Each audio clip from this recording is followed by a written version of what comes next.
Thanks for watching. I'm Margot Kimberg, and this is In the Spotlight, a closer look at a crime novel. The academic setting can be really effective background for a crime novel. You have diverse personalities, all sorts of things can happen, and there are sometimes some very high stakes. Let's take a look at a novel like that today and turn the spotlight on Samantha Downing's For Your Own Good.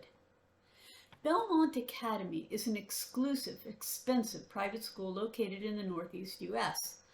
Its graduates go on to top universities, network into top careers. In short, it has a gilt-edged reputation.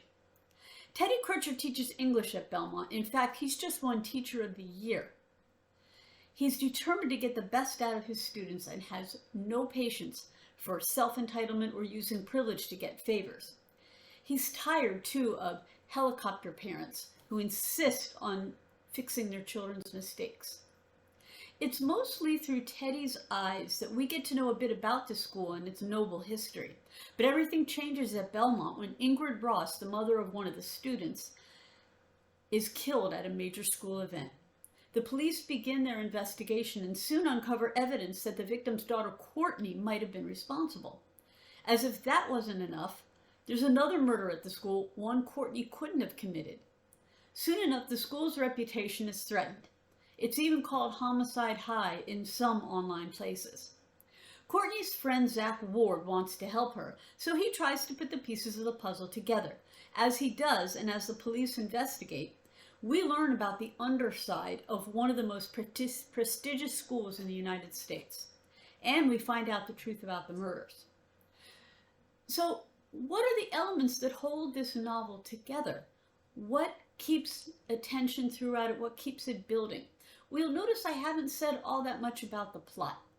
And that's because it would be too close to spoilers for me to say very much about it. So we can say that the plot and certain twists in it play a role in the novel and keep the action going. But perhaps the most important element here is the school setting. It's a top-ranked school, and there is a great deal of pressure. Through Zach's and Courtney's eyes, we see the intense pressure the students bear as they feel forced, really, to be the best, to excel. We also see what it's like to have overly ambitious parents. Through Teddy's eyes, we also see that the teachers are under a lot of pressure. They need to make sure the students do well, and that parents do not become upset.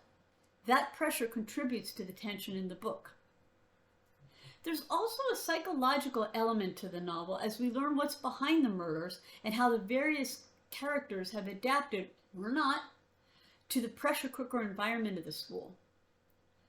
There's some dark wit in the novel as well. Teddy in particular has a jaundiced view of the privileged, self-entitled class of people who send their children to Belmont. And his observations about them are funny at times. That said, though, you couldn't really call this a light novel. There is an undercurrent of dysfunction, high pressure, and resentment, and of course, murders are being committed. So there's also suspicion. Another element here is the variety of points of view in the story. It's all in third person, present tense. Along with Teddy's, we also follow Zach's, Courtney's, and a few other characters' points of view as the story unfolds. And in a few places, we get more than one perspective on the same incident. Readers who prefer only one point of view and only one focus will notice this.